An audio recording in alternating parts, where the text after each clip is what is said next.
এখন আমি আপনাদের দেখাবো এক ঢিলে কিভাবে দুই পাখি মারা যায়। নিচে রয়েছে আসলে মাত্র আমি এই যে চাল বসিয়ে দিয়েছি। ও, চাল এই যে রাইস কুকারে ভাতও রান্না হবে, আর এই পাত্র এটা দিয়ে দিলাম। এর মধ্যে দিয়ে দিলাম এই করল্লা করল্লা আলু কুচি। এটা আসলে আমি ভাজি করব। ভাত হওয়ার সাথে সাথে ভাতের যেই আসলে বাষ্পটা, এই বাষ্পে এটা সেদ্ধ হয়ে যাবে। দেন আমি এটা চুলায় করে এই পেঁয়াজ মরিচ দিয়ে যেভাবে ভাজি করে ওইভাবে ভাজি করব, ওইটা আমি দেখাবো। তবে আসলে ভাত হওয়ার সাথে সাথে এটা সেদ্ধ হয়ে যাবে। হ্যাঁ, আমি এই এই তো এটা দেখাচ্ছি এখন। এই কুকিংয়ে দিয়ে দিলাম, এই যে রেড বাতি জ্বলছে। আসলে রাইস কুকারে বিদ্যুৎ আসলে বিদ্যুৎ বাহিত, এই যার কারণে খুব সাশ্রয়ী। আমি এর আগেও এই এই এই এই রাইস কুকারে ডাল রান্না করেছি, মাংস রান্না করেছি। আসলে রাইস কুকার দিয়ে যদিও ভাত রান্না করা হয়, আসলে আমি টেকনিক ব্যবহার করে সব কিছুই রান্না করেছি আসলে।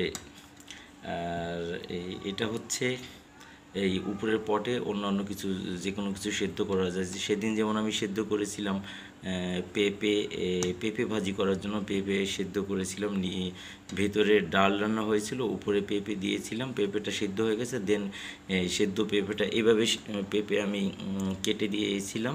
পরে সেদ্ধ পেঁপে তেল কড়াইতে পরে তেল ছেড়ে অন্যান্যভাবে যেভাবে পেঁয়াজ মরিচ দিয়ে ভাজি করে ওইভাবে ভাজি করেছিলাম। তবে এইটা এই করলাটা আবার এই ভাত রান্না শেষ হলে এই পট আর একটা, আসলে এই কুকারের সাথে দুইটা পট দিয়েছে, যদিও অন্য পটে আমি দেখাচ্ছি। এই যে আরেকটি পট, আসলে অন্য পটে আমি গরুর মাংস রান্না করেছি, যার কারণে আমার কাছে এই দুইটি পট ছাড়া আর কোনো পট নেই। আরেকটি পট হলো এটি। যদি ওই পটটি মানে ফ্রি থাকতো, তাহলে ওই পটে করেই আমি আসলে এই সেদ্ধ করলাটা আমি আসলে ভাজি করে দেখাতাম। সব কিছুই করা যায় আসলে রাইস কুকারে। যদিও ওই যখন রাইস কুকারে এই রান্না করা হয়, তখন এই এই কোনো লিকুইড না থাকলে আসলে এই কুকারে লিকুইড না, আমি আরেকটি গরুর মাংস রান্নার ভিডিওতে এটি পুরো ব্যাখ্যাটা দিয়েছি। তখন কিন্তু এটি বন্ধ হয়ে যায়, এবং কুকিং থেকে ওয়ার্মে চলে আসি। তো এটা একটা সামান্য টেকনিক ব্যবহার করতে, একটু তেল দিয়ে দ্রুত নাড়াচাড়া করতে হয়। যাই হোক, আরেকদিন ভাজি করে দেখাবো। আজ এই ভাতের সাথে সাথে করল্লা ভাতও রান্না হয়ে যাবে, করল্লা আলু কুচি এটাও, অর্থাৎ করলাটা সেদ্ধ হয়ে যাবে। দেন আমি ভাজি করে দেখাচ্ছি। হয়ে গেছে, ভাতের সাথে সাথে করলা সিদ্ধ হয়ে গেছে। এখন আমি এটা ভাজি করব।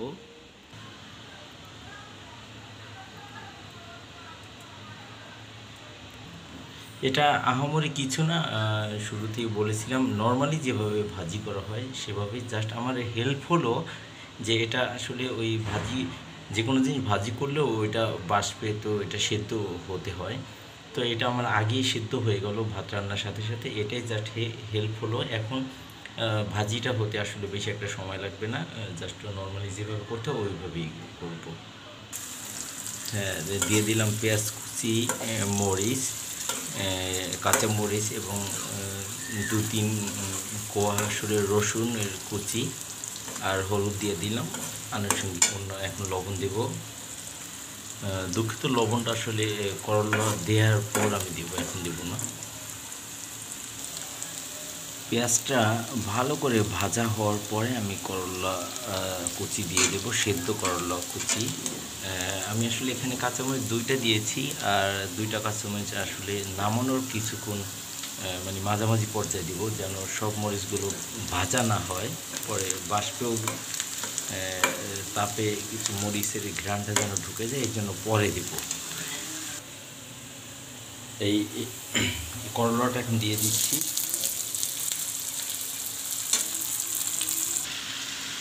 যেহেতু এটা আগে থেকে সিদ্ধ করা হয়, এখনই আমি সেই কাঁচামরিচ দুটো দিয়ে দিচ্ছি, আর কিছু আর এটা দ্রুত হয়ে যাবে।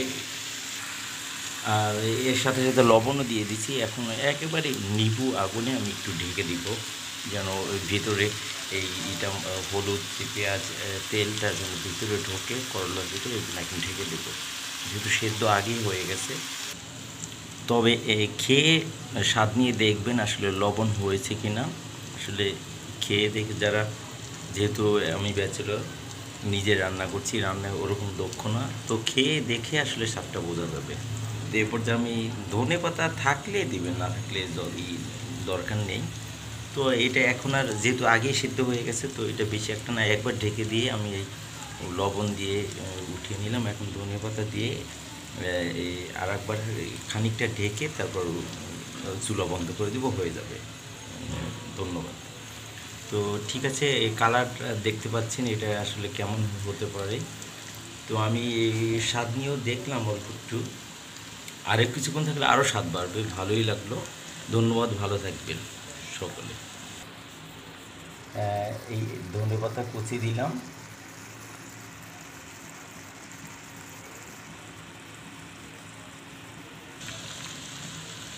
ওয়াও, খেয়ে দেখলাম হয়ে গেল। আপনারা আসলে কালারটা দেখলেও কিছুটা হয়তো বোঝা যায় রান্না হয়ে গেছে।